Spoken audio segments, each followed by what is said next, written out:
The great thing about unit testing is that you'll catch bugs that you never knew existed. Sometimes you might think you have a rule that works perfectly, then you go to unit test it and find that it's not behaving as expected. Luckily, Firestore runs a code coverage report that is very useful in these types of situations.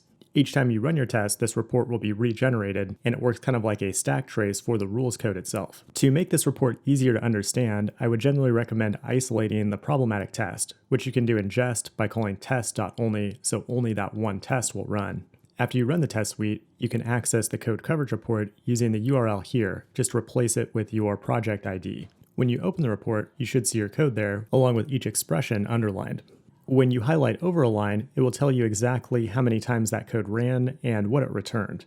For example, if we were testing the read operation on the post collection, and we hover over the line that covers the entire rule, you can see it says value returned true one time. Now, this particular rule is broken down into two separate conditions, so if we go up one line from there, you can see it returned false one time for the is signed in and resource data published condition. And that means the operation was allowed in this case because we have an or statement and the has any role condition evaluated to true.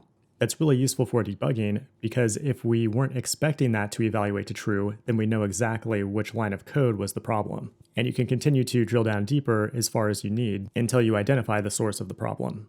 If the problem happens to be in a function, then we can go into our functions code and it will break down every line of code there as well. If you use functions like get or exist, it will give you the full path that was called to the database. And it can also provide the value of the request auth user ID and things like that. Overall, the code coverage report is a very useful tool and yet another good reason to perform unit testing.